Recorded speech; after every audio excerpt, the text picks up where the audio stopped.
ज़हनों का शिकार थे। जिस तरह दीनी बैकग्राउंड होता है या दीनी माहौल होता है वो नहीं था।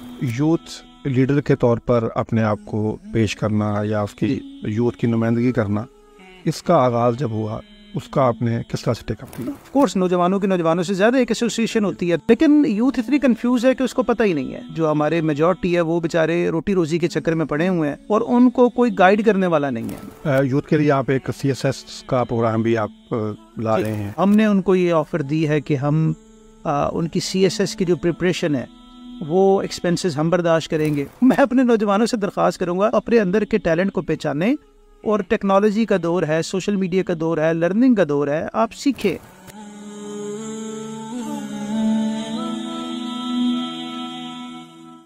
बिस्मिल्लाहिर्रहमानिर्रहीम, अस्सलाम वालेकुम रहमतुल्लाहि व बरकातहू।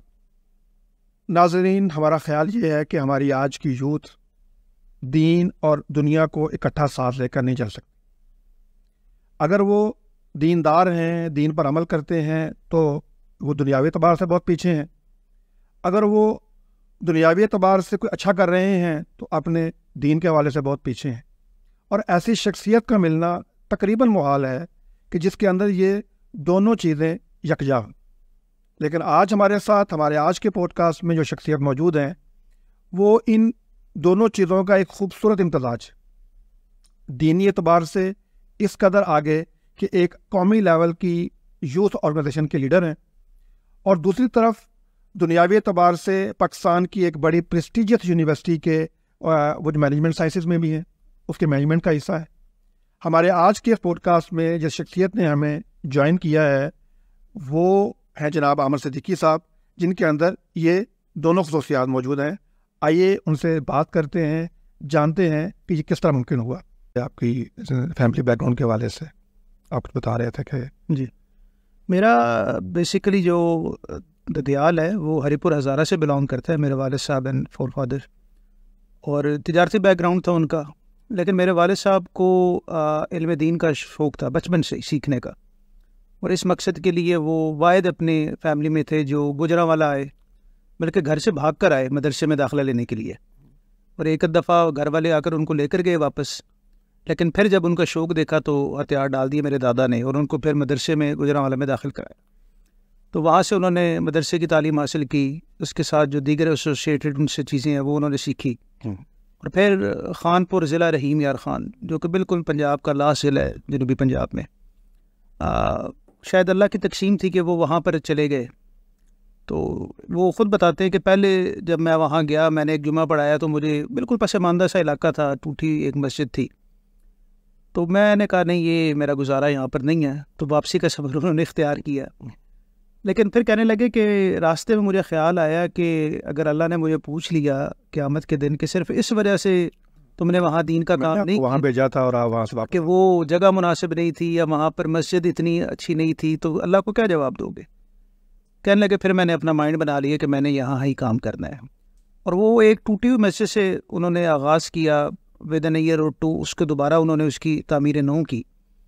और अब अल्हम्दुलिल्लाह सिर्फ खानपुर और सराउंडिंग्स में 100 से ज़ायद मसाजिद हैं माशाअल्लाह, जो कि मेरे वालिद मोहतरम की कोशिश से, अल्लाह की तौफीक से, और मेरे वालिद और उनके साथी जो थे, और वहाँ पर एक बहुत बड़ा इदारा जामे मोहम्मदिया अहले हदीस लिल बनीन और लिल बनात, जहाँ से सिर्फ 1500 के करीब बच्चे और बच्चियाँ हुफ़ाज़ अब तक फारिग हो चुकी हैं, और कुछ 700-750 के करीब उलमा और आलिमात जो है वो, और अभी भी माशाल्लाह वहाँ पर 600-650-700 की स्ट्रेंथ हर वक्त रहती है। और वो मदरसा अल्हम्दुलिल्लाह मैं उसको सुपरवाइज़ कर रहा हूँ, और सदका जारिया मेरे वालिद के लिए माशाल्लाह। बेशक बेशक।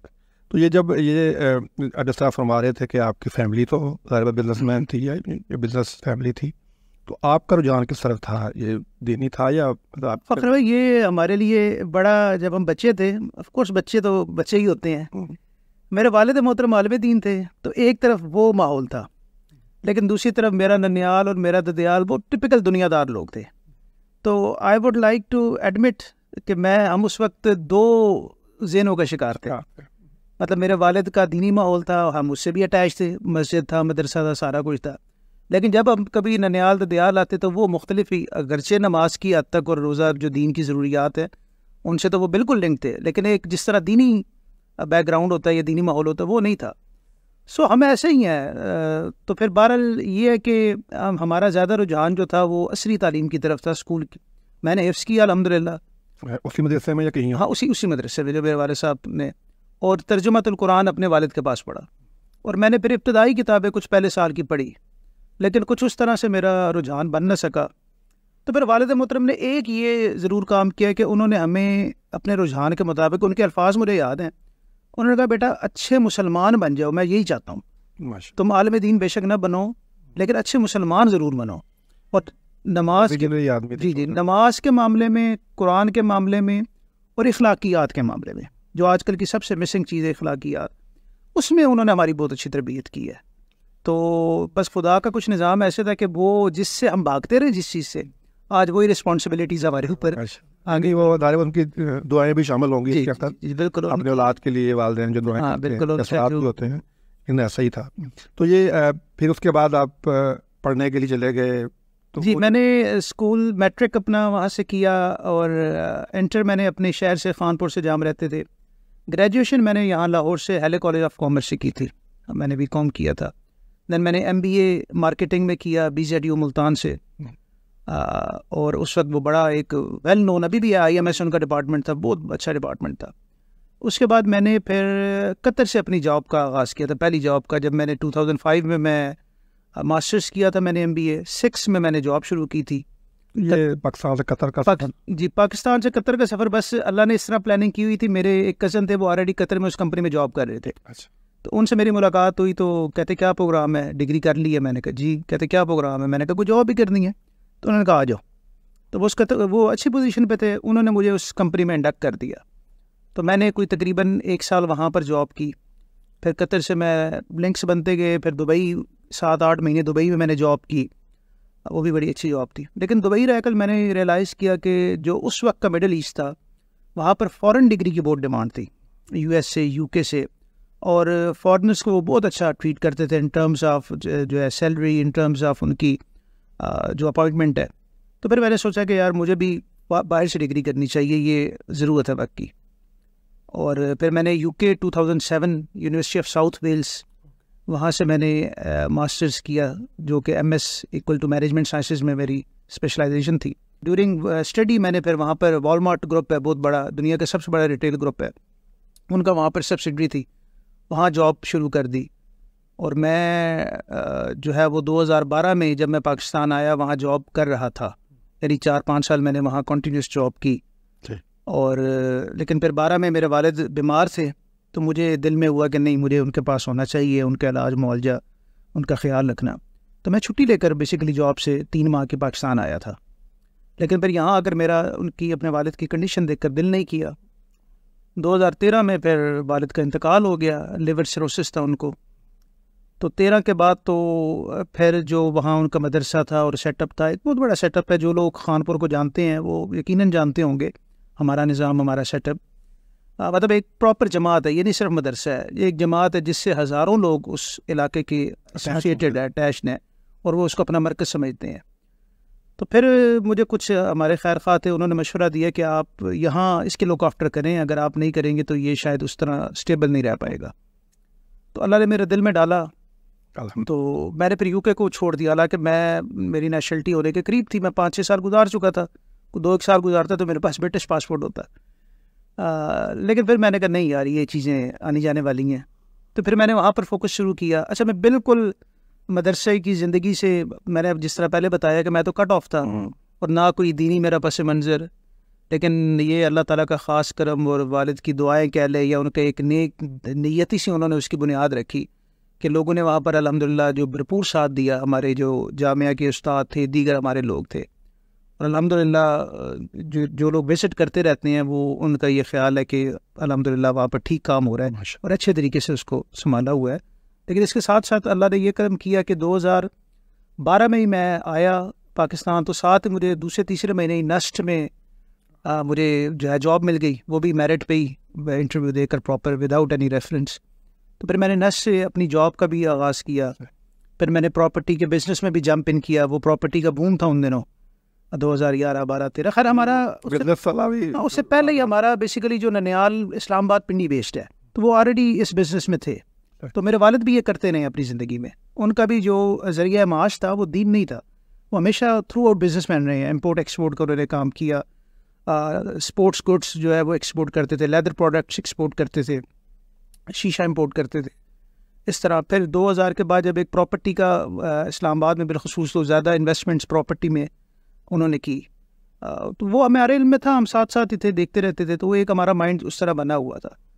तो वालिद की वफ़ात के बाद 13 से ऑनवर्ड्स मैंने अपनी ज़िंदगी में काम किए, जॉब नश्र में की है, प्रॉपर्टी का काम किया है जितना कर सकता था, और जो मेरे वालिद का एक लेगेसी थी, चाहे वो जामियात की शक्ल में थी या मसाजिद की शक्ल में या जमात की शक्ल में, उसको लुक आफ्टर मैंने किया। माशाल्लाह ये बड़ा खूबसूरत मिक्स है माशाल्लाह कि आप एक तरफ नेक्स्ट में जॉब कर रहे हैं और एक तरफ जो है ना एक मदरसा बड़ा अच्छा वेल ऑर्गेनाइज जो है उसको आप चला भी रहे हैं। फ़खर भाई मैं ये समझता हूँ जो मैंने अपनी ज़िंदगी का एक्सपीरियंस देखा ना, अल्लाह ने शायद इंसान के लिए प्लान किया होता है, और ये जो मेरी प्लानिंग जो 2010-11 की प्लानिंग थी वो कुछ और थी, उसमें ये कुछ नहीं था, बिल्कुल दूर दूर तक नहीं था। मैक्सिमम मैं वहाँ से ग्रेजुएट था, मेरा एक आम बंदे की लाइफ होती है, यूके की नेशनलिटी है, अच्छी जॉब है, फैमिली है, तो इन्जॉय करें और रहें। लेकिन अल्लाह ने मेरे लिए ये लाइफ का चैप्टर लिखा हुआ था, और ये जब शुरू हुआ तो यकीन करें कि जो सुकून रूहानी इसमें मिला है वो शायद उन जॉबों में, अच्छा 2 चीज़ें, रूहानी सुकून यानी दिल का इत्मीनान और इज़्ज़त। मतलब अल्लाह ने इतनी इज़्ज़त कि मैं मतलब मेरी एज के हिसाब से मैं बहुत कम उम्र हूँ, लेकिन बड़े बड़े जब सफ़ेद रीश बालों वाले दाढ़ी वाले बुज़ुर्ग हमारा एहतराम करते हैं, बड़े बड़े लोग, तो हमें यकीन करें शर्म आ जाती है, और हम अल्लाह का शुक्र अदा करते हैं कि यार हमारे अंदर ऐसा कोई कमाल नहीं है, ये अल्लाह की अता है, उसकी मेहरबानी है। और शायद जो इंसान दीन का थोड़ा बहुत काम कर रहा है, ये उसकी बरक़ात है कि वो अल्लाह ने इंसान को ये इज़्ज़त दी हुई है। शादी कब हुई है? शादी मेरी 2009 में हो गई थी, जब मैंने अपनी डिग्री कंप्लीट की थी, यूके से 2009 में ही कंप्लीट की थी। तो 2009 में ही मैं, क्योंकि जॉब ऑलरेडी कर रहा था, ड्यूरिंग स्टडी से मैंने शुरू कर दी थी, तो 9 में ही मेरी शादी हो गई थी। अल्हम्दुलिल्लाह मेरे 3 बच्चे हैं, 2 बेटियां 1 बेटा है, और अल्लाह ताला उनको ज़िंदगी से दे।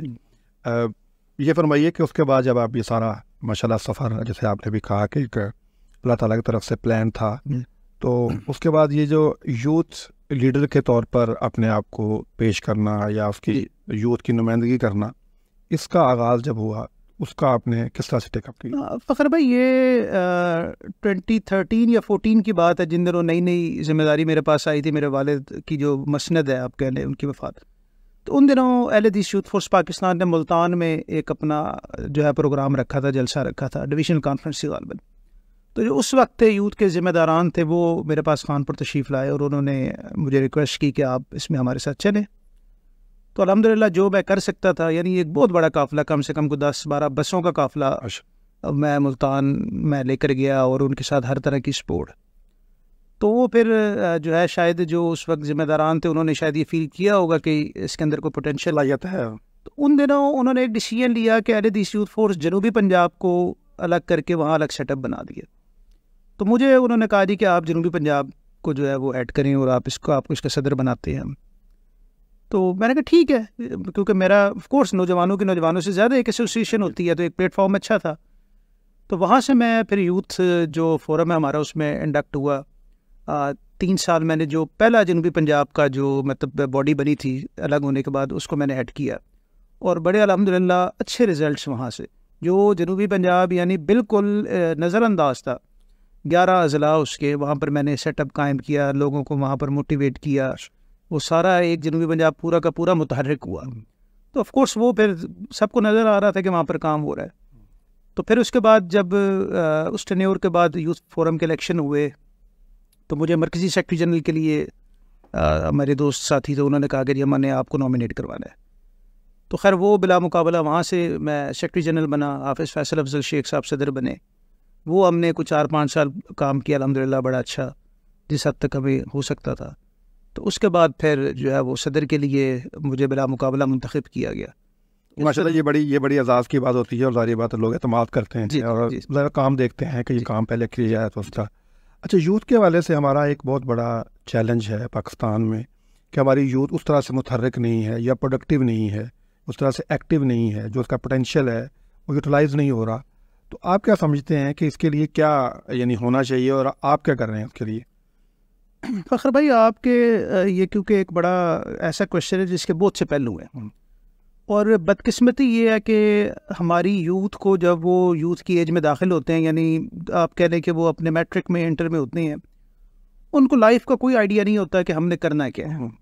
बहुत से लोगों को, शायद बहुत कम लोगों को, जिनको उस वक्त रियलाइजेशन होती है कि हमने ये करना है। उनका करियर जो है वो भी ऐसे ही चल रहा होता है कि जिस सिमत पे ज़िंदगी ले गई उस सिमत पे वो चल पड़ते हैं। पढ़ पढ़ा कर मेजॉरिटी उनमें जॉब्स के चक्करों में ख्वार होती है। फिर जिस किस्म की जॉब, यानी जब तक उनको समझ आती है कि हमने करना है क्या है, या हमारा मुस्तकबिल क्या है, या हमारे लिए कौन सी लाइन ऑफ एक्शन ठीक है, तक बहुत सा वक्त गुजर चुका होता है और वो शायद उस करने के काबिल नहीं होते हैं। तो ये तो इनका जो है दूसरा पहलू ये है कि यूथ को हम उस तरह यूटिलाइज या मोबिलाइज नहीं कर पा रहे हैं अपनी सोसाइटी की बेटरमेंट के लिए, अपने मुल्क की बेहतरी के लिए, अगर हम कहें कि दीन के फ़रोग के लिए। जिस तरह के एक इस्लामिक माशरा जो एक आइडियल माशरा है, जिसको दुनिया में बहुत से मुल्क है फॉलो भी कर रहे हैं, और बिलखसूस जिस ख्वाब की बुनियाद पर, जिस नारे की बुनियाद पर ये मुल्क हासिल किया था, उसकी मेन कंट्रीब्यूटरी तो यूथ थी ना, जिन्होंने इसको तब्दील करना था उस नारे को अमली शक्ल में। लेकिन यूथ इतनी कंफ्यूज है कि उसको पता ही नहीं है। वो हमारे यहाँ तो यह अलमिया बन गया है कि जो हमारे मेजॉरिटी है वो बेचारे रोटी रोज़ी के चक्कर में पड़े हुए हैं और उनको कोई गाइड करने वाला नहीं है। और ये इससे बड़ी अनफॉर्चुनेट बात यह है कि जो गाइड करने वाले हैं, जो लीडर्स हैं, चाहे वो पॉलिटिकल लीडर हैं, चाहे वो रिलीजियस लीडर्स हैं, चाहे वो जमातों के हेड हैं, उनको भी विजन नहीं है कि हमने किस तरह जो है वो इस पोटेंशियल को कन्वर्ट करना है। ये तो एक राह चीज़ है यूथ। जब तक आप उसे ट्रांसफॉर्म नहीं करेंगे किसी बेटर उसमें, कि वो बिल्कुल 100% प्रोडक्टिविटी दें, जो मैंने पहले चीज़ें बताई हैं, किसी एक में तो देना। तो ये एक यही वजह है कि हमारा माशरा एक अफरा तफरी का शिकार है। मेरा ख्याल है कि हमारी जो पॉपुलेशन है उसमें 50% जो है वो यूथ है, शायद अराउंड 50%, जहाँ तक मेरे ज़हन में आ रहा है। लेकिन वो 50% यूथ तो एक बहुत ह्यूज पोटेंशियल है, लेकिन उसने करना क्या है ये किसी को नहीं पता। और अनफॉर्चुनेट है, कुछ बेचारे सियासी जमातों के साथ अटैच हो जाते हैं, कुछ बेचारे मजहबी जमातों के साथ, और वो अपनी एनर्जी, अपनी जो एक उनकी क्रीम होती है मतलब एज की, अपना जो मेन उनका एक पीरियड होता है एज का, वो ज़ाया करने के बाद उनको रियलाइजेशन होती है यार हमने तो अपनी ज़िंदगी ज़ाया की है और हमें कुछ करना चाहिए। तो बहरहाल ये मैं समझता हूँ कि ओवरऑल एक हमारा अलमिया है, किसी एक का नहीं, ये पाकिस्तान का अलमिया है। मेरा अगला सवाल ऐसा यह था कि आप एज ए अब आप एक ऑर्गेनाइजेशन के हेड भी हैं और आप उसका प्रेसिडेंट हैं, आप क्या समझते हैं कि उनको कैसे एंगेज किया जाए, कैसे उनको, या आप कैसे कर रहे हैं उनको? सर कैसे किया जाए तो मैं समझता हूँ, मैं अपना भी बताता हूँ कि हम कैसे कर रहे हैं, लेकिन कैसे किया जाए इसके लिए हमको एज ए कौम अपना रोल प्ले करना होगा। ये किसी एक सियासी जमात कह लें, एक मजहबी जमात कह लें, एक शख्सियत कह लेंगे उसके बस की। अभी तो हालिया सालों में बिल्कुल मोस्ट रिसेंटली आप देखें कि एक ऐसी तफरीक पैदा हुई है कि एक अनारकी आपको नज़र आ रही है। 9 मई जिसको आज हम सब रो रहे हैं, और बैसियत कौम रोना भी चाहिए, वो कोई अच्छी अलामत नहीं है, लेकिन वो क्यों हुआ है? वो इसलिए कि आपकी यूथ बेसिकली एंग्री है, उसमें गुस्सा है, उसको अपनी सलाहियतों के इजहार का, उसको अपना पेट पालने के लिए, उसको दीगर अपनी ज़रूरियात को रास्ता नहीं मिल रहा। और खुदा न खास्ता अगर ये चीज़ रही तो फिर ये मुल्क जो है ये अदम बर्दाश्त इसमें हो जाएगी, फिर कोई इस मुल्क में महफूज नहीं है। आप देखें कि अब तो लाहौर, इस्लामाबाद जैसे शहरों में स्ट्रीट क्राइम्स आम हैं, और आपने अक्सर केसेस में देखा हुआ ये करने वाले पढ़े लिखे लोग हैं, लेकिन वो क्यों कर रहे हैं कि जॉब्स यहाँ पर है नहीं है। एंटरप्रेन्योरशिप जिसे कहते हैं, कारोबार, वो हमारे लोगों को हमने तरीका ही नहीं सिखाया।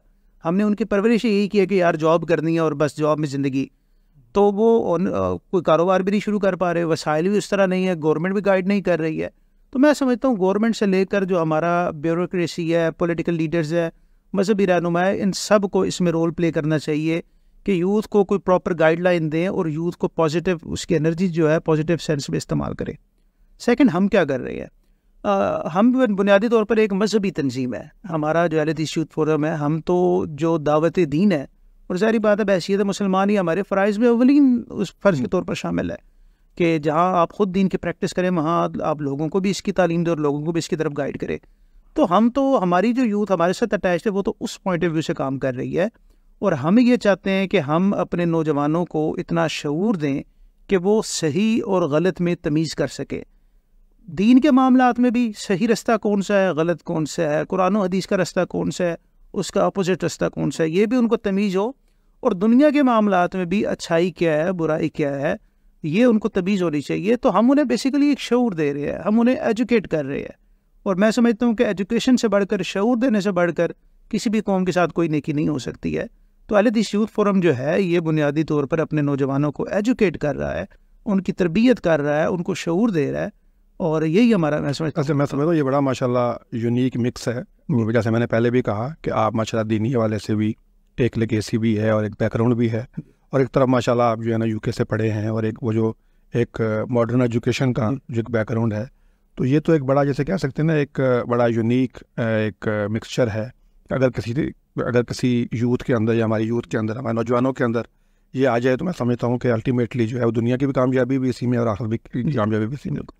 अच्छा, मैं ये पिछले दिनों से भी हम जान रहे थे कि आप और आपके जो रफ़क़ा हैं वो एक तो सोशल मीडिया के हवाले से स्टूडेंट्स को या यूथ को जो है या नौजवानों को एंगेज कर रहे हैं, उनको एजुकेट करने की कोशिश कर रहे हैं। और दूसरा फिर मैं जो है वो आपसे बात करूँगा, CSS के लिए भी आप कुछ जो है ना कोई आपके पास कुछ प्लान्स हैं, उसके बारे में फरमाइए।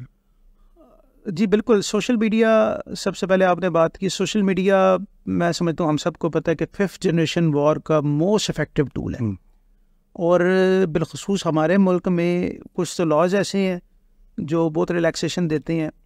इस सोशल मीडिया ने इस अनारकी को, अफरा तफरी को फ़रोग़ देने में बड़ा अहम इसका रोल है। बदकिस्मती है, कुछ सियासी जमातों ने भी इसको as a tool, as a weapon इस्तेमाल किया है। और प्रोपेगेंडा जो है वो, और इस हद तक प्रोपेगेंडा है कि अब आप, मैं फॉर एग्जांपल सोशल मीडिया पर मेरे बारे में लिख दें कि इसने तौहीन कुरान की है या तौहीन रसूल की है और इसको मारो, तो कोई बंदा आकर मुझसे पूछे कि यार आपने की भी है या नहीं, या ये मारने वाले से पूछ ले भाई इसने किया क्या। हर बंदा उस मार में अपना हिस्सा डालेगा और यहाँ तक नौबत आई कि वो बंदे जान से गुजर गए। तो ये एक बड़ा ख़तरनाक वो है। तो मैं समझता हूँ कि पहले तो गवर्नमेंट को ऐसी कानून साजी, और अब शायद हो भी रही है कुछ, जिसमें थोड़ा सा उन्होंने रूल्स को टाइट किया है। लेकिन फिर मैं अगेन उस पर आऊँगा कि हमें एजुकेट करना चाहिए कौम को कि सोशल मीडिया बहुत यूज़फुल टूल है, बहुत अच्छा टूल है, लेकिन इसके मनफी असरात भी उतने ही हैं और इसका मनफी यूटिलाइजेशन भी उतने। इसके प्रोज एंड कॉन्स होने चाहिए, प्रॉस एंड कॉन्स हैं बिल्कुल। तो हमारे लोगों में, और मेजॉरिटी जो लोग हैं वो इतने शायद वो उसको समझते नहीं है कि इसका यूज़ हमने किस तरह करना है। मोबाइल सबके हाथों में है। फेसबुक पे जो आप देखते हैं, चाहे वो आपके कंट्री के ख़िलाफ़ है, चाहे आपके इदारों के ख़िलाफ़ है, चाहे आपकी अफवाज के ख़िलाफ़ है, चाहे किसी पर्सनैलिटी के ख़िलाफ़ है, आप उस पर फ़ौरन यकीन कर देते हैं। हालांकि 90% वो रियलिटी नहीं होती है, 90% प्रोपेगेंडा होता है। तो हम एजुकेट करने की कोशिश कर रहे हैं कि सोशल मीडिया की बेटर यूटिलाइजेशन कैसी होनी चाहिए। और आपके पास अगर मोबाइल दिया है, अगर अब मैं फॉर एग्जांपल अगर मोबाइल हमारे पास है, हम में से कितने लोग हैं जिन्होंने ये देखा कि यार मैं इस मोबाइल को ई-कॉमर्स के लिए कैसे इस्तेमाल कर सकता हूँ, मैं इसके लिए ज़रिए ट्रेडिंग कैसे कर सकता हूँ, मैं इसके ज़रिए अपने हालात कैसे बेहतर। मैं समझता हूँ मेजॉरिटी टाइम अपना सिर्फ फेसबुक को स्क्रॉल करने में और व्हाट्सएप और इधर उधर की मज़ाहिया चीज़ें देखने या मीम्स देखने उसमें गुजार देते हैं। पॉजिटिव यूटिलाइजेशन नहीं है। दुनिया के कंट्रीज़ जो मोबाइल के सही यूटिलाइजेशन कर रहे हैं, इवन इंडिया भी उनमें शामिल है, सिंगापुर है, दीगर, वो मोबाइल से पैसा बना रहे हैं। वो मोबाइल को अपनी हालात बेहतर करने के लिए प्रोडक्टिव यूज़ होना चाहिए। प्रोडक्टिव, तो हम वो सबसे पहले प्रोडक्टिव यूज़ की तरफ जो है वो जो सोशल मीडिया समिट्स हम कर रहे हैं, जो आगाही के लिए कर रहे हैं, एजुकेट कर रहे हैं कि आपने इसका प्रोडक्टिव यूज़ कैसे करना है। और बिलखसूस मौजूदा हालात में प्रोपेगेंडे से आपने बचना है। हो सकता है कितने मुल्क दुश्मन नासिर हों और शायद ऐसी चीज़ें पकड़ी भी गई हैं जिसमें बैरून मुल्क बैठे हुए लोग जो है, जो हमारे दुश्मन हैं हमारे मुल्क के, वो इसको यूज़ कर रहे हैं और उस पर अजीब व गरीब सनसनीखेज़ चीज़ें फैला रहे हैं। मैं समझता हूँ ये हमारे फ़राइज़ में शामिल है कि हम नौजवानों को एजुकेट करें कि उसको कैसे हमने करना है सोशल मीडिया का यूज़। यूथ के लिए आप एक CSS का प्रोग्राम भी आप ला रहे हैं। बल्कि आज ही हमने उसके इंटरव्यूज़ किए हैं और मैं बल्कि वो बड़ी शॉकिंग डिस्कवरी थी मेरे लिए कि हमारे नौजवान मोस्टली 22-23 साल की एज में थे और उन्होंने BS अच्छे नंबरों से किया हुआ था और उनमें से मैट्रिक और इंटर जितने भी लोग आए थे सब ने 90% नंबरों से आलमोस्ट किया हुआ था, मतलब ये। लेकिन उनको कोई करियर पाथ उनके लिए नहीं था। हमने उनसे पूछा कि आपने ये क्यों किया है, तो कहने लगे बस यहाँ दाखिला मिल गया तो कर लिया। यानी वो अपने करियर के बारे में 23-24 साल के होकर भी क्लियर नहीं थे। तो ये एक career counselling programme, I don't know कोई गवर्नमेंट की बॉडी है या नहीं है, या यूनिवर्सिटीज़ पे इस लेवल की चीज़ें होनी चाहिए, बल्कि कॉलेजेस लेवल पे, कि जो वहीं पर तलबा को संभालें और उनको गाइड करें कि उनका एरिया ऑफ इंटरेस्ट क्या है, उनका किस चीज़ में इनको उनके लिए अट्रैक्शन है, उनका ज़हनी रुझान क्या है, और वहाँ से फिर तलबा को लेकर आगे चलना चाहिए। तो बहरहाल हमारा जो प्रोग्राम है वो ये है कि जिन लोगों ने बैचलर्स किया हुआ है और अच्छे उनके ग्रेड्स हैं, लेकिन अफोर्डेबिलिटी नहीं है, फर्दर वसाइल नहीं है उनके पास, फाइनेंशियल उनका जो है वो बोझ नहीं उठा सकते, तो हमने उनको ये ऑफ़र दी है कि हम उनकी CSS की जो प्रिपरेशन है वो एक्सपेंसेस हम बर्दाश्त करेंगे, और उसके साथ साथ अगर वो लाहौर से बाहर आउट स्टेशन रहते हैं तो उनका लाहौर में रिहाइश और उस मद में उनकी जो एक इयानत हम कर सकते हैं वो हम करेंगे। तो ये हमारा प्रोग्राम है कि उनकी CSS की तैयारी और उनकी लाहौर में रहने और खाने पीने, ये अखराजात हम लेंगे। हम ये चाहते हैं कि आम लोग, वो कोई बंदा इस वजह से कोई बच्चा पीछे ना रह जाए कि वो अफोर्ड नहीं कर सकता। अगर वो शाइनिंग है, उसके अंदर पोटेंशल है, तो अहले यूथ फोरम ये चाहती है कि उस पोटेंशल को सिर्फ वसाइल ना होने की वजह से वो ना रोके। इसमें आपको तखसीस करते हैं कि ये कोई मतलब जमाती मसल की या कोई इस तरह की कुछ? नहीं, कोई तखसीस नहीं है। सिर्फ हमारा जो मेरिट है उसमें यही है कि उसका मैट्रिक इंटर यानी उसका एजुकेशनल बैकग्राउंड अच्छा हो, उसका जनरल नॉलेज अच्छा हो, उसकी कम्युनिकेशन अच्छी हो, और उस बंदा अपने विजन के बारे में क्लियर हो कि मैं ये करना चाहता हूँ। उसके अंदर एक जिसे कहते हैं कि अर्ज हो, एक तड़प हो उसको करने की। तो बाकी पाकिस्तानी हो, मुसलमान हो, मेरी हमारी यही है। तो इंशाल्लाह हमने कोई 125 एप्लीकेशंस हमारे पास आई थी। हमने इनिशियली को 20-25 लोगों को सिलेक्ट किया है, और फर्दर हमारा इरादा है कि 10 के करीब इंशाल्लाह हम तलब और लोगों को शामिल करें, इंडक्ट करेंगे CSS की प्रिपरेशन। इसके लिए क्या आपके ज़हन में खाका है, किस तरह से इसको आप लेके चलेंगे? कोई बिल्डिंग लेंगे जिसमें वो लोग स्टे करेंगे, या फिर अकेडमी का कोई? जी, इनिशियली ये है कि जो अकेडमी CSS की प्रिपरेशन करवाती हैं उनके साथ MOU हमारा साइन होने वाला है जी, कि वो हमारे बच्चों को वहाँ पर इंडक्ट करेंगे, और वो हमें जो है वो उसमें डिस्काउंटेड रेट्स जो है वो देंगे। तो स्टडीज़ तो इस तरह उनकी कवर होंगी क्योंकि अकेडमीज़ ऑलरेडी बनी हुई हैं, उनके पास मटेरियल कह रहे, रिसोर्स कह लें, वो हर तरह का अवेलेबल है, तो वो बच्चे वहाँ पर कंफर्टेबल हैं। For the sake of like 10-15-20 लोगों के लिए हम अकेडमी का सेटअप बनाना फिजिबल नहीं है। दूसरा, रिहाइश के हवाले से भी दो उसमें आइडिया या तो हॉस्टल्स ऑलरेडी मौजूद हैं, हॉस्टल्स अकामोडेशन भी देते हैं, 3 टाइम का मील भी देते हैं, तो वहाँ पर हम उनका जो एक्सपेंस है वो बियर करेंगे और बच्चों को वहाँ पर अकामोडेट कर देंगे। फर्दर जब एक 20-25-30 लोग हो जाएंगे तो शायद हम कोई अपनी बिल्डिंग लेकर अपना हॉस्टल उनको विद जो है वो मील जो है वो दे दें। माशाल्लाह, बड़ा जी ये इंटरेस्टिंग और बड़ा एक जैसे कि उम्मीद है उन लोगों के लिए कि जो जैसे आप ये फरमा रहे हैं कि जिनके पास फाइनेंशियल सपोर्ट नहीं है, उनको आप चाहते हैं कि उनको दे दिया जाए। अच्छा, ये बड़ा अच्छा कदम है माशाल्लाह, और ये बड़ा अच्छा एक इनिशिएटिव है, और मैं कहता हूँ बड़ा एक प्रोडक्टिव कंट्रीब्यूशन है टुवर्ड्स सोसाइटी। क्या आप चाहते हैं कि जो लोग जैसे कहते कम वसीला लोग हैं उनको कम से कम ये वाला इशू ना हो। लेकिन ऑफ कोर्स जो आपकी बात थी कि ये तो यकीनन नेशनल लेवल पर इसको होना चाहिए। हम तो अपनी ज़ात की हद तक या अपने इदारे की या अपने ऑर्गेनाइजेशन की हद तक इसको जो है ना वो हम सपोर्ट कर सकते हैं। अच्छा, ये फरमाइए कि ये जो इस तरह के जो लोग आप ले रहे हैं, के बारे में क्या आपका क्या विजन है कि जब ये लोग फ्यूचर में जब इंशाल्लाह ये पास आउट हो जाएंगे और कहीं ना कहीं पे प्लेस होंगे, इनके वाले से आपकी क्या अंडरस्टैंडिंग है कि इससे क्या फ़ायदा क्या होगा? वैसे तो लोग CSS कर रहे हैं और मतलब ऑलरेडी एक सेटअप मौजूद है। फ़खर भाई, हमारा असल में विजन ये है, जो हमने ये प्रोग्राम स्टार्ट किया है, हम ये नहीं चाहते कि ये सारे बच्चे CSS करें। हो सकता है इनमें से एक भी ना कर पाए, हो सकता है सारे ही कर जाए, लेकिन मेरा ये पर्सनली मैं ये समझता हूँ कि जब ये बच्चा 1 साल एकेडमी में गुजारेगा, उस माहौल में जो एक एजुकेशन का माहौल होगा, जो एक मुकाबले का माहौल होगा, जहाँ पर दीगर तलबा भी इसी इरादे के साथ आए होंगे, तो बच्चे का विजन इतना एक मजबूत हो जाएगा कि उसने लाइफ में आगे क्या करना है उसके लिए बहुत से रास्ते खुल जाएंगे। खाली CSS नहीं है, पाकिस्तान में सिविल सर्विस में जाने के बहुत से और तरीके हैं। FPSC के थ्रू जा सकता है, PMS के थ्रू जा सकता है, डिफरेंट डिपार्टमेंटल एग्ज़ाम्स होते हैं, वो देकर बंदा जो है वो ज़रूरी ग्रेड 17 ज्वाइन करे, ग्रेड 16, 15, 14 की भी स्लॉट्स बहुत सी आती हैं। तो मैं समझता हूँ कि बच्चा इतना एक विजनरी हो जाएगा 1 साल प्रिपरेशन करने के बाद कि वो अगर CSS में ना भी जा सका तो वो किसी न किसी जगह पर अपना मकाम बनाने में कामयाब हो जाएगा। बहुत से एवेन्यूज़ उसके सामने खुल जाएंगे और फिर शायद उसको पता होगा कि मैं क्या करना चाहता हूँ। तो वो प्रैक्टिकल लाइफ में जो है वो मैं समझता हूँ किसी अच्छी जगह पर बच्चा सेट हो सकता है, नंबर 1।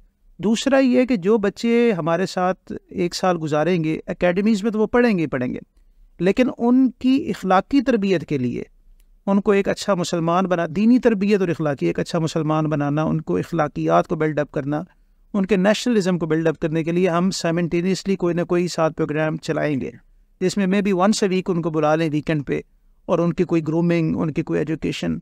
तो हमारा मकसद सिर्फ यही, हम ये नहीं चाहते वो बच्चे जाकर हमारी जमात को सर्व करें, हम ये चाहते हैं वो बच्चे पाकिस्तान का एसेट साबित हों, वो बच्चे पाकिस्तान को इस अंदाज में सर्व करें कि जो ब्यूरोक्रेसी में बहुत से अच्छे लोग हैं, लेकिन बहरहाल ऐसे भी हैं जो बदनामी का बायस हैं।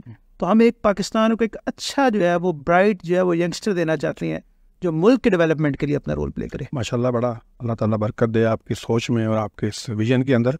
अच्छा, ये फरमाइए कि माशाल्लाह आप बिजनेसमैन भी हैं, एक बैकग्राउंड है आपका बिजनेस का भी, दीनी बैकग्राउंड भी है।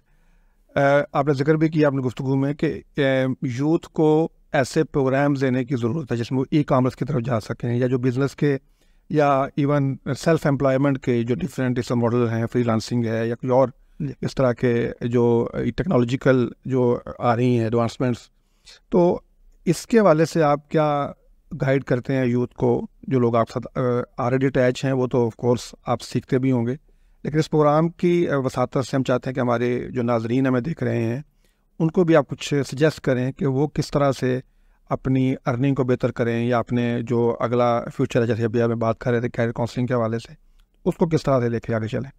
जी फ़खर भाई, सबसे पहले हमें अपना माइंड सेट को चेंज करना है इसमें। फिर अगेन मैं उस बात को रिपीट करूँगा कि हमारी बदकिस्मती है हमारे बच्चों की कि जब उनका डिसीजन मेकिंग फेज़ होता है ड्यूरिंग देयर एजुकेशन, जब वो मैट्रिक कर रहे होते हैं, इंटर कर रहे होते हैं, उनमें से मेजॉरिटी को नहीं पता होता कि उन्होंने क्या करना। वो बस एक ही होता है कि जी या इंजीनियरिंग में चले जाएं या मेडिकल में चले जाएं। इंजीनियरिंग मेडिकल में नहीं जा रहे थे तो बीएससी कर लें, बीएस कर लें, उसके बाद अब क्या करिए, फिर एमए कर लेते हैं, एमएस कर लेते हैं। मतलब उस दौरान वो 25-26 साल कीमती गुजार चुका होता है और वो जॉब माइंडसेट से आ रहा होता है। तो सबसे पहले, अगरचे गवर्नमेंट की कुछ ऐसी बॉडीज़ मौजूद है लेकिन वो शायद इतनी इफेक्टिव नहीं है, हमें अपने आप को जॉब के माइंडसेट से निकालना होगा। हमें अगर इस मुल्क को आगे लेकर जाना है और हमें अगर अपनी भी जो है वो ग्रोथ करनी है, तो अब देखें जो वेस्टर्न कंट्रीज़ है वहाँ पर बच्चा अभी जो है वो हाई स्कूल में होता है, उसको गवर्नमेंट अप्रोच कर लेती है, उसके टेस्ट शुरू हो जाते हैं, कौन सी यूनिवर्सिटी में जाएगा, कौन सा जो है करियर पाथ अपनाएगा। तो वो जब तक यूनिवर्सिटी में जाता है उसको पता होता है मैंने आगे क्या करना है। लेकिन यहाँ पर ना कोई ऐसा प्राइवेट फोरम है मेरे ख्याल में, ना कोई गवर्नमेंट नज़र आती है कहीं पर, और वालिदैन भी जो है वो जिनको पता है, जो एजुकेटेड है, लेकिन वो एक प्रोपोर्शनेट बहुत थोड़ा है, तो मोस्टली जो है वो बच्चे के आसरे पे ही होते हैं कि जो बच्चा कर रहा है ठीक ही कर रहा है। तो मैं समझता हूँ कि सबसे पहले गवर्नमेंट को, बिलखसूस जो एजुकेशन डिपार्टमेंट है, अगर हम हर कॉलेज में, चाहे वो प्राइवेट है चाहे वो पब्लिक है, वहाँ पर एक करियर काउंसलिंग ऑफिस कायम करें, वर्कशॉप्स करवाएं, सेमिनार्स करवाएं बच्चों को।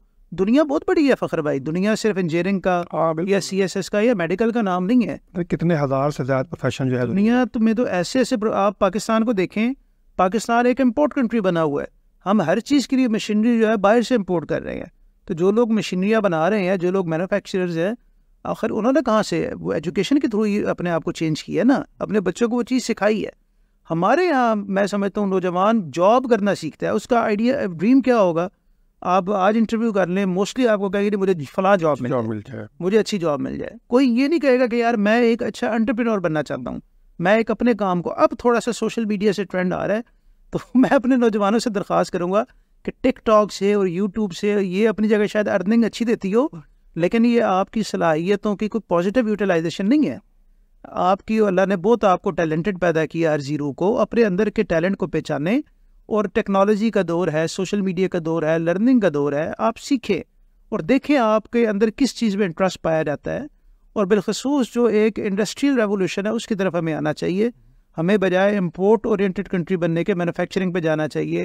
एग्रीकल्चर में रिसर्च बहुत वास्ट उसके वो है, लोग देखें एग्रीकल्चर से कितनी प्रोडक्ट्स ले रहे हैं और उनकी जो एवरेज है पर एकड़ जिसे कहते हैं वो कहाँ से कहाँ पहुँची है। हम पुराने तरीक़ों पर ही खड़े हुए हैं। तो शायद गवर्नमेंट थोड़ा सा हमारा इसमें, और फिर सिविल सोसाइटी जिन चीज़ों पर इनको काम करना होता है शायद वहाँ पर बहुत कम काम कर रही हैं। बाकी तो आपको मुख्तलिफ जगहों पर कहीं ख़वातीन के हकूक़ के लिए नज़र आएंगी, कहीं लिबरलिज़म के लिए नज़र आएंगी, कहीं और, लेकिन इस तरफ फोकस आपको शायद मेरे में नहीं है, शायद आपने देखा हो। तो अगर हमारी civil society, government, private sector सब मिल के फोकस करें और हमारे नौजवान को गाइडेंस दें, तो अगले 10 से 15 सालों में जो अभी यूथ आ रही है इसी को ही हम संभाल जाएँ तो एक बहुत पॉजिटिव कंट्रीब्यूशन हो सकता है। अगर भाई हमने जिस तरह मैंने पहले कहा है कि हम एक वो टिपिकल रूटीन को फॉलो कर रहे हैं कि जी हमने इंजीनियरिंग कर लेनी है, मेडिकल कर लेना है, वो ना हुआ तो आगे बैचलर्स कर लेंगे। मतलब वो बच्चा जब मास्टर्स में आता है फिर उसको होश आती है कि यार जो मैं कर रहा हूँ ये मेरे साथ जो है वो कम्प्लीमेंट नहीं करता या मेरा एरिया ऑफ इंटरेस्ट नहीं है। स्किल डेवलपमेंट की तरफ हमारा कोई फोकस नहीं है कि, और स्किल डेवलपमेंट वो फील्ड है जहाँ आप बहुत शॉर्ट टाइम के अंदर मतलब विद इन अ ईयर और even with in a months अपने आप के हाथ में कोई हुनर ला सकते हैं। और आजकल वर्ल्ड वाइड जो है वो स्किल की डिमांड है। आप आज वेबसाइट खोल लें अमेरिका की, कनाडा की, यूके की, जो मोस्टली इमिग्रेंट्स उनको चाहिए वो स्किल्ड चाहिए, उनको वो नॉन स्किल्ड नहीं चाहिए। यानी आपको उनको MBAs नहीं चाहिए, उनको इंजीनियर्स कम चाहिए, ठीक है डॉक्टर्स हेल्थ प्रोफेशन की है डिमांड, लेकिन इससे ज़्यादा तादाद में उनको मैसन चाहिए, उनको प्लम्बर चाहिए, उनको इलेक्ट्रिशियन चाहिए, उनको इस किस्म के लोग, और उनको वो हाईली पे कर रहे हैं, उतना ही पे कर रहे हैं जितने वो अपने इंजीनियर्स को पे करते हैं। लेकिन हमारे यहाँ शायद इसको ऐप समझा जाता है। और जो लोग हमारे यहाँ भी काम जानते हैं हमारे मुल्क में, उनकी कोई कम डिमांड नहीं है, उनको वो अच्छा खासा यहाँ पर भी पे करते हैं। और ये हमारे रोज़मर्रा आप अपने घर में एक इलेक्ट्रिशियन बुला लें, एक प्लम्बर बुला लें, तो जस्ट 15-20 मिनट के एक विजिट के वो आपसे 1000-1500 रुपये ले लेता है। तो वो लोग जो समझते हैं कि हम स्टडीज़ में मिसफिट है, सारी बात हर किसी को अल्लाह ने एक दिमाग भी नहीं दिया होता, वो अपने अंदर कोई हुनर पैदा करे। और फिर ये एक हुनर है। और दूसरा हुनर वो है कि जो मुख्तलिफ ऑनलाइन प्लेटफॉर्म्स को आप यूज़ करके उनके थ्रू अर्निंग शुरू कर सकते हैं। लेकिन स्किल डेवलपमेंट की तरफ जो है वो गवर्नमेंट के इदारे भी, टेफ्टा मौजूद है, दीगर मौजूद है, लेकिन आई डोंट नो वो उस तरह परफॉर्म कर रहे हैं, ये नहीं जिस तरह करना चाहिए। लेकिन बहरहाल ये एक ऐसी है जिसके कुछ ही मंथ्स में हम स्किल्ड करके अपनी लेबर को बाहर एक्सपोर्ट कर सकते हैं, वहाँ वो अपना जो है वो लाइफस्टाइल भी बेहतर कर सकते हैं, अच्छी अर्निंग कर सकते हैं, और मुल्क के लिए भी एक अच्छा ज़र मुबादला वो लोग पैदा कर सकते हैं। अच्छा भाई ये बताइए, ये जो आजकल हम देख रहे हैं कि हमारा पॉलिटिकल यूथ हो या हमारा रिलीजियस यूथ हो, सारे ही अपने आप को दुरुस्त समझते हैं और समझते हैं कि जो हम बात कह रहे हैं वो ठीक है और जो दूसरा कह रहा है गलत। और ये जो शिद्दत पसंद रवैये हैं, चाहे वो सोच के हैं, चाहे वो गुफ्तगू के हैं या अखलाक के हैं, इसकी क्या वजह है? देखिए, शिद्दत पसंदी जो है ना वो हमारे माशरे में शरायत कर गई है। आप यूथ की बात करते हैं, हमारे यहाँ तो मैच्योर लोगों को ले लें, पॉलिटिकल लीडर्स को ले लें, उनमें इतनी रिजिडनेस है कि वो किसी दूसरे का नुक्ता नज़र सुनना भी गवारा नहीं करते। बल्कि आपके मीडिया पे ऐसे वाक़यात हो चुके हैं कि प्रोग्राम में बैठे हुए दो लोग जब उनका डिफरेंस ऑफ ओपिनियन हुआ तो वो आपस में लड़ने मारने पर आ गए। तो ये एक सोसाइटी का हमारी अलमिया बन चुका है, ऊपर से लेकर नीचे तक। और ज़ाहिर बात है कि आगे जो लोग उनको फॉलो कर रहे हैं, अपने अपने लीडर्स को, उनके अंदर भी रवैया आ रहा है या आ चुका है। लेकिन ये रवैया मुल्क के लिए इंतहाई ख़तरनाक है, बल्कि ये रवैया सोसाइटी के लिए ज़्यादा ख़तरनाक है कि वो सोसाइटी जहाँ पर अदम बर्दाश्त जो है वो पैदा हो जाए, जहाँ पर आपके अंदर इतना हौसला ना हो कि आप डिफरेंस ऑफ ओपिनियन को बर्दाश्त कर सकें। लाइक्स डिसलाइक्स सबकी अपनी होती हैं, ओपिनियन सबकी अपनी अपनी होती है। तो ये रिजिडनेस माशरे में, ये मैं समझता हूँ ज़ाहिर कातिल है। और हमारे जो नौजवान हैं, मैं उनको ज़रूर ये पैगाम देना चाहूँगा कि आप अपने अंदर इतनी वुस्अतुल क़ल्बी पैदा करें और अपने आप को इतना डेवलप करें कि आप किसी की बात तहम्मुल से सुने। आप उससे अगर डिफ़र करते हैं तो आप अपना पॉइंट ऑफ व्यू सामने रख दें, लेकिन उसको बर्दाश्त न करना और इम्पोज करना अपनी राय, ये भी बहुत है कि आजकल हर बंदा कहता है जो मैं कह रहा हूँ वो ठीक है और ये दूसरा बंदा गलत है। ये इम्पोज करना है। ये सिविलाइज्ड जो माशरे हैं, सोसाइटीज़ हैं, उनमें ये चीज़ नहीं होती है। जब तक आप माशरे में इसको, बहस को फ़रोग नहीं देंगे, डिस्कशन को फ़रोग नहीं देंगे, प्रॉज एंड कॉन्स को फ़रोग नहीं देंगे, किसी का व्यू पॉइंट को सुनना जो है गवारा नहीं करेंगे, तब तक आप ज़हनी तौर पर जो है वो वुसअत जो है वो हासिल नहीं कर सकते हैं। आप माशरे में इस चीज़ को कल्टिवेट करें, माशरे में जो है बर्दाश्त पैदा करें, अदम बर्दाश्त ख़त्म करें, ताकि हर किस्म का लोग यहाँ पर अपनी राय देने में, इज़हार राय की आज़ादी जिसे हम कहते हैं ना, वो तो यही है कि इज़हार राय की आज़ादी हो। फिर जो डिसीजन मेकिंग अथॉरिटीज़ हैं, अगर आप अपना घर है उसमें जो डिसीजन मेकर है उसको डिसीजन करने दें, आपका टाउन है, शहर है, उसमें उसको जो उसका वो रिस्पॉन्सिबल है उसको करने दें, गवर्नमेंट को अपनी जगहों पर करने दें। लेकिन इससे माशरे में एक बेहतरी पैदा होगी, एक जो फ्रैंकली रवैया है, एक दोस्ताना रवैया है, वो फ़रोग पाएगा। और इसको जो बिलखसूस हमारी पॉलिटिकल लीडरशिप है उसको चाहिए कि वो भी जो अपने फॉलोअर्स को पैगाम देते हैं। आज 9 मई जो हुआ, जो सानिया हुआ, और उसके नतीजे में एक एक्शन हुआ और बहुत से जो है वो लोग रगड़े में आ गए खामखा, उनका उतना जुर्म नहीं था जितना उनको उसकी सज़ा मिली है। तो वो इसी का नतीजा है कि आप एक छोटी सी बात पर जो है वो एग्रीवेट हुए हैं, एग्रीवेट हुआ और आपने निकल कर जो है वो बिल्डिंग्स पर हमले कर रहे हैं और शुहदा की यादगारों पर हमले कर रहे हैं, तो ये एक जो माशरे का एक जो अदम बर्दाश्त है, ये उसको शो करता है। ये मुल्क के लिए ठीक नहीं है। ये तो छोटा नुकसान है, कल को खुदा न खासा ये बड़ा नुकसान हो जाएगा।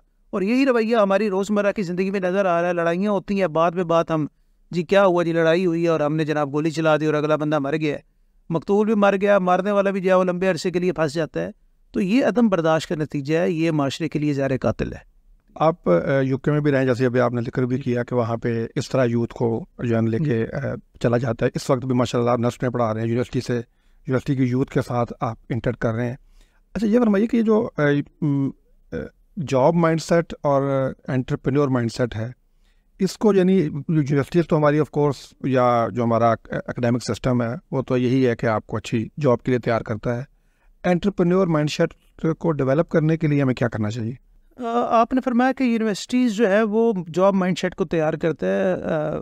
विद रिस्पेक्ट मैं इससे एग्री नहीं करूँगा, लेकिन ये बात ज़रूर है कि हमारा यूनिवर्सिटी सिस्टम हमें एंटरप्रेन्योर बनने की तरफ भी नहीं लेकर जाता। वो जस्ट हमें डिग्रियाँ दे रहा है। ये हमारा जो हमारा एजुकेशनल सिस्टम है ना, इसको रिस्ट्रक्चर करने की ज़रूरत है। और डिग्रियां देकर भी क्योंकि हमारा स्टूडेंट से इंटरेक्शन रहता है, आते जाते रहते हैं, उनके पास डिग्रियां तो हैं, उनके ग्रेड्स भी बड़े अच्छे हैं, लेकिन आपको उनकी लाइफ में उस तालीम का असर दिखाई नहीं देगा। इवन उनके उठने बैठने में, उनके बोलने चालने में, उनके बिहेवियर में आपको नज़र नहीं आएगा कि यार ये बच्चा जो है इतना क्वालिफाइड है। वो अजीब व गरीब सी उनकी हरकतें, अजीब व गरीब सी ड्रेसिंग और बड़ा एक मतलब वो, तो ये इस चीज़ को इंडिकेट कर रहा है कि हमारा तालीमी निज़ाम डिलीवर नहीं कर पा रहा। हम किताबों का बोझ तो लाद रहे हैं, शायद हम पढ़ा भी रहे हैं, डिग्रियां भी दे रहे हैं, लेकिन हम जो है वो तरबियत नहीं कर पा रहे। हम उसके अंदर को जो एक उसका पोटेंशियल है उसको बाहर नहीं निकाल रहे। तो सबसे पहले, जिस तरह मैंने पहले कहा, जो जैसे ही बच्चा शऊर की सीढ़ी पर आता है तालीमी करियर में, उसको वहाँ से पकड़ने की ज़रूरत है ताकि उसका टाइम वेस्ट ना हो। देखिए, जिस बच्चे को मास्टर्स में आके पता लगा मैंने ये करना है, तो उससे मैट्रिक से लेकर मास्टर्स तक के तो उसके 6 साल वेस्ट हो गए ना। रोज़ का प्राइम टाइम है। सो वहीं से उसको पकड़ना चाहिए मैट्रिक ऑनवर्ड्स कि भाई बच्चे आप बताओ क्या करना है, और फिर उसको गाइडेंस प्रॉपर देनी चाहिए कि यार तुम्हारा एक इसमें हम जो है एप्टीट्यूड टेस्ट भी ले सकते हैं कि आप आएँ, ये टेस्ट है, इसके मुताबिक हम आपको जज करते हैं। आजकल तो आर्टिफिशियल इंटेलिजेंस का ज़माना है, बच्चों को जज किया जा सकता है आफ्टर इंटर कि अब हमारी जो टेस्ट होते हैं इंजीनियरिंग के, मेडिकल के या दीगर यूनिवर्सिटीज़ में दाखिले के, उसमें एजुकेशन रिलेटेड तो हम सब कुछ पूछ देते हैं, लेकिन उस बच्चे का एप्टीट्यूड बहुत कम जगहों पर टेस्ट किया जाता है कि यार ये बच्चा अगर इंजीनियरिंग करने जा रहा है, ठीक है, academic wise he is okay, he can do the engineering, लेकिन क्या इसके अंदर वो एप्टीट्यूड भी है? क्या ये एक इंजीनियर बन के कोई पॉजिटिव कंट्रीब्यूशन भी कर सकता है या नहीं कर सकेगा माशरे में, या खाली इंजीनियरिंग की डिग्री? तो वो धक्का एक निज़ाम बस चल रहा है। वो मतलब वो इंजीनियरिंग कर ली तो फिर अल्टीमेटली उसने इंजीनियरिंग में जॉब ढूंढनी है, जॉब मिल गई जो उसको 1-2 लाख रुपए मिल रहे हैं, फिर वो अल्टीमेटली उससे वो एक उसका शुरू से अगर उसको पकड़ा जाए कि भाई इंजीनियरिंग, मेडिकल ये नहीं और भी बहुत सी चीज़ें, आप इधर आओ, तो बहुत से हमारे पास ऐसे लोग हैं जो जिनको हम अच्छी जगह पर यूटिलाइज कर सकते हैं। अच्छा अमर भाई, एक तो ये है कि वो यूनिवर्सिटी की यूथ जो कि यूनिवर्सिटी में पढ़ रही है या मैट्रिक इंटर से आ रही है, उनको थोड़ा सा आइडिया हो या उनका एप्टीट्यूड टेस्ट ले लिया जाए, उनका कैरियर पाथ बना दिया जाए। एक यूथ वो है जो अब यूनिवर्सिटी से ग्रेजुएट हो चुकी है जी, या मतलब at the verge of final है जी। उस वक्त अब इस यूथ को जो किसी भी माइंडसेट से आई थी, जो अभी जैसे आप भी फरमा रहे थे कि उसने जो BS किया हुआ है, जो ग्रेजुएशन की है, शायद उसको भी आइडिया नहीं था कि मैं ये क्या कर रहा हूँ और ये क्यों कर रहा हूँ। अच्छा, अब बाय चॉइस और बाय चांस उसने वो कर लिया है, अब उसके बाद नेक्स्ट क्या है, अब वो क्या करे? जी, अगर तो देखें वो ऑलरेडी कोई जॉब कर रहे हैं वो लोग, इसमें ज़ाहिर बात है 2 कैटेगरीज होंगी, वन जो ऑन जॉब है और वन जो अनएम्प्लॉयड है।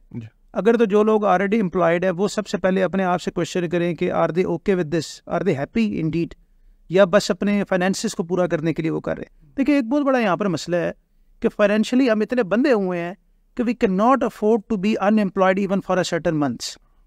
हम अफोर्ड नहीं कर सकते ना, ज़ाहिर बात है। वो फिक्र पड़ जाती है कि यार अखराजात कहाँ से पूरे करेंगे, तो वो जॉब एक मजबूरी बन। लेकिन आप बड़े बड़े लोगों को उठाकर देख लें जो कामयाब हुए हैं, उन्होंने जॉब छोड़ी है एक दिन, और जॉब छोड़कर अपने आप को उन्होंने बिजनेस में किसी में डाला है, वहाँ पर कुछ ख्वारी होती है और फिर वहाँ से। तो सबसे पहले अगर उनके अंदर वो पोटेंशियल है कि वो अपनी जॉब को जो है वो उनकी प्रोग्रेस है, आगे बढ़ सकते हैं, तरक्की कर सकते हैं, सुबह 9 से 5 तक के लिए और महीने का कुछ स्पेसिफिक अमाउंट बनाने के लिए ना करें। अगर वो उसमें उनका पैशन है, वो आगे बढ़ दें, फिर तो वो करें। अदरवाइज़ वो रीथिंक करें कि उनके अंदर किस चीज़ की एबिलिटी है। मैं इस तरह एक मिसाल दूंगा कि एक बंदे इंजीनियरिंग की जॉब कर रहा है, लेकिन हो सकता है उसका शौक जो है पढ़ाने में हो, उसका शौक जो है वो उसमें ना हो, या एक लेक्चरर जो इंजीनियरिंग पढ़ा रहा है लेकिन उसका हो सकता है कि प्रैक्टिकल में ज़्यादा इंटरेस्ट हो, उसको रीथिंक करना चाहिए। और फिर अगर वो कुछ नहीं कर सकता तो बिज़नेस एक ऐसी चीज़ है जिसमें हमेशा अपॉर्चुनिटी मौजूद है, जिसमें बल्कि अगर मैं मिस्टेकन नहीं है तो हदीस भी है कि जो दुनिया में रिस्क है उसका मेजॉरिटी हिस्सा जो है वो बिज़नेस में, कारोबार में रख दिया है। कारोबार में अल्लाह ने बड़ी बरकत दी है। आप मार्केट को इवेल्यूएट करें, मार्केट में क्या डेफिशिएंसी है, और लोग ऐसे मौजूद हैं। और फिर आजकल तो जिस तरह ई कॉमर्स आ गया है, ज़रूरी नहीं है कि आपको सर्टन अमाउंट इन्वेस्ट करनी पड़े। बहुत से ऐसे लोग हैं जिन्होंने एक स्पेसिफिक ब्रांड शुरू किया है, किसी ने ड्राई फ्रूट का किया, किसी ने जूतों का किया, किसी ने शॉल्स का किया है, और उन्होंने एक अच्छी भली जो है वो कंपनी खड़ी कर दी है जस्ट एक फ़ोन पे। और आपका घर मौजूद है, आप उसको अपना गोदाम बनाएं, ऑनलाइन आपके पास ऑप्शंस मौजूद है। अब तो ईबे भी आ गया, आप वहाँ पर इन्वेस्ट करें अपनी चीज़ों को, और वो देखें मार्केट में गैप क्या है कि किस चीज़ की ज़रूरत है, तो आप वहाँ से काम शुरू करें, अल्लाह ताला बरकत देगा। अच्छा, नहीं एक मशवरा भी दें आप, जैसे अभी ये बात भी करें, हालात हमारे जिस वक्त हैं बिजनेस के, और जो ओवरऑल माशी हालात हैं, डॉलर की कीमत, महंगाई, ये सारा कुछ, तो हमें तो बड़े बड़े अच्छे जो बिजनेसमैन हैं वो ये बात कहते सुने गए हैं कि जी हालात बहुत ख़राब हैं। तो क्या ऐसे वक्त में किसी नए बिज़नेस की या नए किसी कारोबार की जो है गुंजाइश मौजूद है? देखिए, गुंजाइश हमेशा रहती है, गुंजाइश हमेशा रहती है। ये ऑन गोइंग वर्ड है। कोई चीज़ जितने मर्जी हालात ख़राब हो गए, आप मुझे बताएं कौन सा कारोबार है जो रुक गया? अगर एक बिलफर्ज एक गाड़ी अगर पहले 20 लाख रुपए की थी, आज 40 लाख की है, ठीक है, उसकी सेल में कमी ज़रूर आई होगी, लेकिन बिक वो आज भी रही है। उसमें मशवरा ये हो सकता है आप उस प्रोडक्ट का इंतखाब करें, उस चीज़ की तरफ जाएं जो डेली यूज़ की चीज़ है और जो हर बंदे की ज़रूरत है। आप ज़रूरी नहीं कोई लग्जरीज़ की तरफ जाएं। अब देखें, खुराक है, इससे खुराक के जितने भी आइटम्स हैं वो इस्तेमाल हो रहे हैं, लिबास है, दीगर मामलात हैं, वो चल रहे हैं। तो ये तो बेसिकली एक मनी साइकिल होता है। अगर चीज़ महंगी हुई है और आपको महंगी लग रही है, लेकिन आप बेच भी तो उतने की रहे हैं ना एज ए बिजनेसमैन। जो चीज़ आप 100 की बेचते थे, आज 200 की बेच रहे हैं, ख़रीदने वाला ख़रीद रहा है। उस हिसाब से जो है वो सैलरीज की भी तनख्वाहें बढ़ गई हैं, तो एक जो सर्कुलेशन ऑफ मनी है वो सब कहाँ पर वैसे ही चल रहा है। तो मार्केट में गैप हमेशा मौजूद होता है, आप उस गैप को पिक करें और उसके मुताबिक करें। तो कोई ऐसा बिजनेसमैन आपको नहीं नज़र आएगा अल्लाह माशाल्लाह जिसने अपना दुकान बंद कर दी हो कि जी हालात इतने ख़राब है मेरा। सबके सर्कल चल रहे हैं, और हमें इसमें ये उम्मीद रखनी चाहिए कि हमारा मुल्क बेहतर होगा, इकनॉमिक जो हमारी क्राइसिस है इससे हम निकलेंगे, डॉलर मुनासिब होगा और इंशाल्लाह एक बेहतरी आएगी। तो अच्छा, वैसे आपका क्या इस सूरत हाल में, जैसे अभी आप किसी भी कार्य उम्मीद के हवाले से कि भी अगला हमारा मुस्तकबिल अच्छा होगा, अभी या नज़र आ रहा है आपको कि यानी आने वाले दिनों में कुछ सूरत हाल बेहतर होगी और हम कहीं आगे बढ़ेंगे किसी वैसे हाल से? ये है एक बड़ा, देखिए बेहतरी तो बिल्कुल हो सकती है, कौन सी, लेकिन इसमें फ़ख्र भाई बात यह है कि हमारे पाकिस्तान में जो एक डिवीज़न है मुख्तलिफ तबकात की, वो बहुत वाज़ेह है। एक तरफ आपका मिडिल क्लास है या लोअर मिडिल क्लास है और इवन अपर मिडिल क्लास है, वो पिस रहा है। लेकिन एक तरफ अशराफिया का तबका है जिसके लाइफस्टाइल पे कोई चेंज नहीं है। उसमें ब्यूरोक्रेसी भी हमारी शामिल है, उसमें हमारी पॉलिटिकल एलीट भी शामिल है, उसमें हमारे बड़े बड़े बिजनेसमैन भी शामिल हैं। वो लोग जो है वो रियलाइज़ नहीं कर रहे हैं, और मैं समझता हूँ कि अगर उन्होंने रियलाइज़ ना किया तो इस मुल्क में शायद जो है वो एक इनकलाब आ जाए।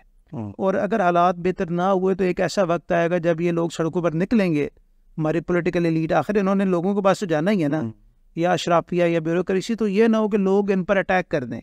अच्छा, ये फरमाइए कि ये जो यानी एक तो अप्रोच ये होती है कि हुकूमत ये करे या नेशनल पॉलिसी ये बने या इस तरह से कुछ किया जाए, और एक होता है इंडिविजुअल सेंटर अप्रोच, जैसे पहले हमने बात की कि हर बंदा अपने आप को वैल्यूएट करे और उसको अंडरस्टैंड करे। अच्छा, इस वक्त शायद ज़्यादा ज़रूरत है कि हम इंडिविजुअल एफर्ट जो है या इंडिविजुअल जो आपकी स्ट्रगल है या आपकी जो डायरेक्शन है उसको दुरुस्त करके उस पर काम करें, क्योंकि जो नेशनल पॉलिसी तो हमें अंदाज़ा हो गया है, हमें अंदाज़ा हो गया कि इस वक्त हमारा जो पोलिटिकल लीड क्या कर रही है और हमारे जो डिफरेंट जो हमारे रूलिंग लीड्स हैं उनके पास क्या है। तो जो इंडिविजुअल है, अब यानी एक तबका ये भी कह रहा है कि अब हमें फोकस जो है, और शायद वेस्ट ने भी इस पे ही तहकीक की है कि आपका जो इंडिविजुअल जो है वो इन्फॉर्म्ड हो और वो इक्विप्ड हो और वो प्रोडक्टिव उसकी एफर्ट्स हों, तो फिर जो है ना वो आप ही क्या रहा है इसके बारे में? असल में ये दोनों चीज़ें इंटरलिंक हैं, क्योंकि गवर्नमेंट जो है वो बेसिकली पॉलिसीज़ बनाती है, गवर्नमेंट मैकेनिज़्म बनाती है, गवर्नमेंट वो एक लीगल फ्रेमवर्क उसका बाउंड्रीज बनाती है। अब मिसाल के तौर पर मैं, आपने इंडिविजुअल की बात की, आईटी सेक्टर को आप ले लें, इंडिया की आप एक्सपोर्ट्स देख लें, हमारी देख लें, बड़ा स्कोप है हमारे यहाँ पर बहुत से आईटी ग्रेजुएट्स मौजूद हैं, सब कुछ है। लेकिन अगर गवर्नमेंट उनको मुनासिब प्लेटफॉर्म नहीं देगी, उनको वो जो उनकी ज़रूरियात है उनको एड्रेस नहीं करेगी, बैंकिंग चैनल्स को ओपन नहीं करेगी, या दीगर जो एक बिज़नेस करने के लिए एक जो फैसिलिटीज़ है वो नहीं देगी, तो वो लोग कैसे इंडिविजुअली वो जो मर्जी कर लें, लेकिन वो कहीं ना कहीं आकर स्टक हो जाएंगे। तो बेसिकली गवर्नमेंट को भी ज़रूरत है कि री इवेल्यूएट करे सारे सिस्टम को। और कल वर्ल्ड बैंक की रिपोर्ट है, वो बड़ी जो है वो होशरबा है कि पाकिस्तान का जो मॉडल है वो बेसिकली मिसफिट है। इकोनॉमिक मॉडल जो है हमारा, उसको हमारी री इवेल्यूएट करने की ज़रूरत है, और डूइंग जिसे कहते हैं बिजनेस में आसानी की ज़रूरत है। मैं आपको एक मिसाल देता हूँ। मैं अमेरिका गया, मैं विजिटर था, और मैंने वहाँ जाकर एक बैंक में अपना अकाउंट खुलवाया जो कि विदिन 5 मिनट्स खुल गया। उन्होंने मुझसे कोई, जैसे मेरा वीज़ा देखा, उन्होंने कहा जी फाइन, ये आपका अकाउंट है, ये, और 5 मिनट के अंदर मैं अकाउंट खुलवा कर बाहर। उन्होंने इसके मुकाबले में आप यहाँ पर अकाउंट खुलवाने चले जाएँ तो वो शायद आम बंदे का तो अकाउंट ही ना खुले, जिसका खुलेगा उसकी इतनी डॉक्यूमेंटेशन होगी कि वो तंग आ जाएगा कि यार मैं कहाँ फंस गया हूँ। तो ये निज़ाम, इस तरह निज़ाम अगर आप कॉम्प्लेक्स रखेंगे, पेचीदा रखेंगे, आसानियाँ नहीं करेंगे, ठीक है गवर्नमेंट की अपनी मजबूरियाँ होती हैं, लेकिन आपको कोई विन विन सिचुएशन निकालनी चाहिए कि जो लोग बिज़नेस करना चाहते हैं, जो लोग बेहतर होना चाहते हैं, उनको आप मौका दें। दूसरी बात ये है कि गवर्नमेंट को देखना चाहिए कि हमारी आवाम किस तरफ जा रही है। अगर मैं आज महंगाई के असरात महसूस करते हुए गाड़ी से मोटरसाइकिल पर आ गया हूँ, तो मेरी अशराफिया को, मेरी इलीट को भी चाहिए कि वो भी लैंड क्रूज़रों और डबल केबिने से उतर के कम से कम 1300 सीसी गाड़ियों पर आ जाए, वो भी अपने इससे एक मैसेज जाएगा कि यार गवर्नमेंट आवाम के साथ है, दोनों एक पेज पर है। अगर आवाम से हम ये तवक्को रखें कि वो कुर्बानियाँ दें और वो जो अशराफी है वो अपनी इसी तरह याशियाँ इंजॉय करे, तो फिर ये तफरीक बढ़ती जाएगी। इस तबकाती तफरीक को ख़त्म करने की ज़रूरत है। आवाम में भी ये एहसास हो कि हमारी इलीट, हमारे लोग हमारे साथ है, और जिस तरह हम सेक्रीफाइस कर रहे हैं वो भी सेक्रीफाइस करने को तैयार है, फिर बेहतरी की तरफ जा सकते हैं। और आपका बहुत शुक्रिया, आपने वक्त निकालना तशरीफ लाया, हमारा प्रोग्राम को पहुँचा रहा। नाज़रीन, आज हमारे साथ मौजूद थे मोहम्मद आमर सिद्दीकी साहब। आप अहले हदीस यूथ फोर्स फेडरेशन के सदर हैं, यूथ लीडर हैं, और एक बड़ा शानदार मदरसा भी चला रहे हैं, और उसके अलावा जो है वो ये नस्ल के अंदर प्रोफेसर भी हैं। एक बड़ा यूनिक मिक्स है दुनियावी और दीनी तालीम का, और माशाल्लाह बड़े शानदार तरीके से अपनी जो है वो जिम्मेदारियाँ वो निभा रहे हैं। हमारी खुशकिस्मती है कि आज हमारे स्टूडियो में तशरीफ़ लाए, इनसे अपने बड़ी इंटरेस्टिंग, बड़ी थाट प्रोवोकिंग और बड़ी इंसाइटफुल इनके साथ जो है वो डिस्कशन की। उम्मीद है कि आपको यह प्रोग्राम हमारा पसंद आया होगा। इसके साथ ही हमारे आज के प्रोग्राम ख़त्म हो जाता है। इजाज़त दीजिए, अल्लाह हाफ़िज़। कुरान और सुन्नत फिक्रे सलफ के पासबा, अहले हदीस यूथ फोर्स पाकिस्तान।